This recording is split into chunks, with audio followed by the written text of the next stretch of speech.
காலம் காலமாக பரம்பரை பரம்பரையாக நாம் உண்டு வந்த உணவுகளை எல்லாம் தடுத்து நிறுத்தினார்களே, அப்பொழுது என்ன செய்து கொண்டிருந்தீர்கள்?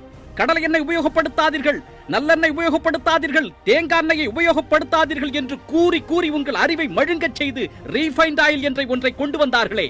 இன்று எத்தனை சிறப்பு மருத்துவமனைகள் இதய கோளாறுகளுக்காகவும் சர்க்கரை வியாதிகளுக்காகவும் உங்கள் பகுதியில் இருக்கிறது. அயோடின் உப்பை சாப்பிடு, அயோடின் உப்பை சாப்பிடு என்று கூறி கூறி என் தெருவில் கூவி கூவி உப்பு விற்றவனை எல்லாம் உதைத்து தள்ளினார்களே. அதன் பலன் என்ன தெரியுமா?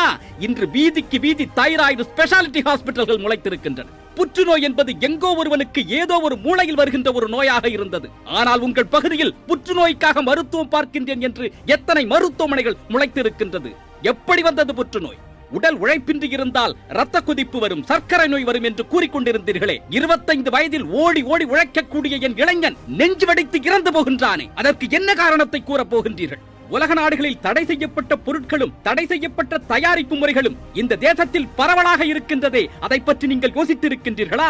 காலையில் எழுந்து பல் துவக்குவது தொடங்கி இரவு தூங்குவதற்கு முன்பு கொசுவிரட்டியை பயன்படுத்துவது வரை இன்று நாம் பயன்படுத்திக் கொண்டிருக்கும் அத்துணையும் விஷம்தான். நீங்கள் எந்த பொருளை வேண்டுமானாலும் பயன்படுத்துங்கள், ஆனால் அது எந்த மூலப்பொருளை கொண்டு தயாரிக்கப்பட்டிருக்கிறது, அதன் உள்ளீடுகள் எப்படிப்பட்டவை என்று ஆராய்ந்து அதன் பிறகு அதை பயன்படுத்துங்கள். வெள்ளை சர்க்கரையையும் மைதாவையும் முதலில் தூக்கி எறியுங்கள். பிளாஸ்டிக் கப்பிலோ பேப்பர் கப்பிலோ சூடான பானங்களை அருந்துவதை நிறுத்துங்கள். பேப்பர் கப்பின் உள்ளே ஒரு வேக்சின் தடவப்பட்டு இருக்கும். அந்த வேக்சின், அதாவது மெழுகை, உங்கள் வயிற்றால் செரிக்க முடியாது, அது வயிற்றுக்குள்ளேயே தங்கிவிடும்.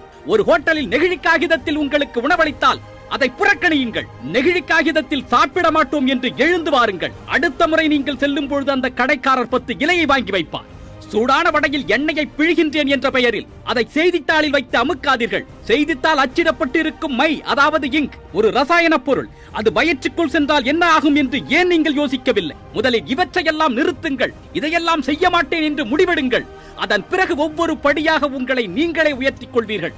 மாற்றம் என்பது நினைத்த மாத்திரத்தில் வருவது கிடையாது. அது ஒரு பயணம், அது ஒரு நோக்கம், அது ஒரு இலக்கு. உங்கள் இலக்கை அடைவதற்கு, உங்கள் பயணத்தை தொடர்வதற்கு உங்கள் முதலடியை எடுத்து வையுங்கள். இத்தனை காலம் இருண்ட விழிகளை என்ற வரையில் திறந்து பார்த்து சுயத்தை என்றே மீட்டெடுப்பதற்கு ஒவ்வொருவரும் உங்கள் முதலடியை எடுத்து வையுங்கள். அன்பு கொண்ட அறத்தமிழனாய் ஒன்றிணைந்திடுங்கள்.